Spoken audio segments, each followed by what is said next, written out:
পৌষ পার্বণে পিঠে বানানো আমাদের বাড়িতে না হলেও তারপর থেকে যেন পিঠে বানানোর ধুম লেগে গেছে। মানে বাড়িতে একটা না একটা পিঠে বানাতেই আসে।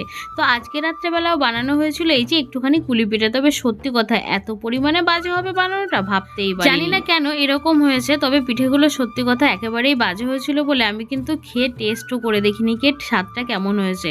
ও হ্যাঁ, আমি কিন্তু এটা বানাইনি, আমার শাশুড়ি মা বানিয়েছিল।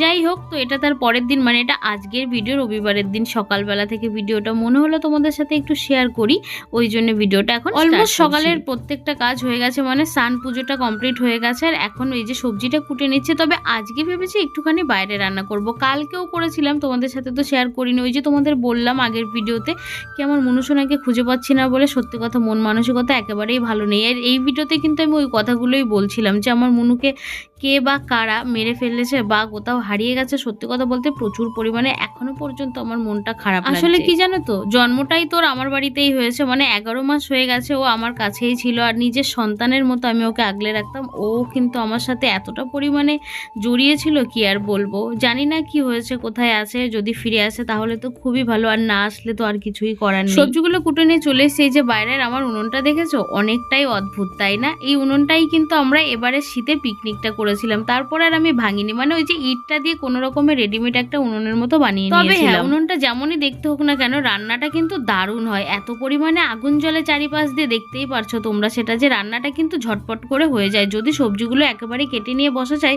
খুব তাড়াতাড়ি কিন্তু রান্না হয়ে যায়। তো আজকে দুপুরবেলা আমি রান্না করেছিলাম সিলভার কাপ মাছ দিয়ে, লাউ দিয়ে একটুখানি ঝোল করেছিলাম, আর পাঁচমিশালি একটা সবজি, মানে পালং শাক দিয়ে শীতের যত সবজি হয় সব কিছু দিয়ে একটা সবজি করেছিলাম।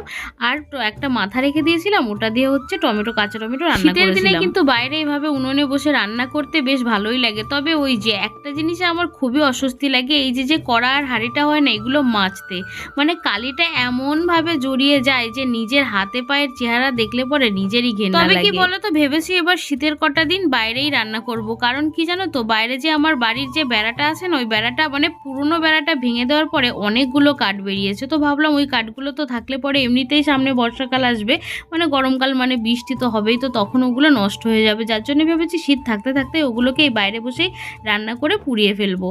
আর এইখানে দেখো রান্না আমার অলমোস্ট কমপ্লিট হয়ে গেছে। তো এখন আমি খেতে দিয়ে দিচ্ছি। সত্যি কথা 1:30 বেজে গেছে, আর এই 1:30টার মধ্যে এখনো পর্যন্ত আমি রান্নাটা কমপ্লিট করতে পারিনি। রোজ আমার ওই এলে উঠে আমি যতই তাড়াতাড়ি চেষ্টা করি না কেন কি কাজটা তাড়াতাড়ি করবো আর সকালবেলা রান্নাটাও তাড়াতাড়ি হয়ে যাবে, ভাই রে ভাই, সেটা আমি জীবনেও পারি না। মানে আমার বাড়িতে যদি কেউ বেড়াতেও আসে, সে সকালের খাবার তো জীবনে আমার কাছ থেকে পাবে না, এটা আমার গ্যারান্টি। যাই হোক বন্ধুরা, ভিডিওটা আজকে কেমন লাগলো তোমাদের অবশ্যই সবাই জানিও। ভালো লাগলে অবশ্যই একটা লাইক কমেন্ট শেয়ার করে দিও।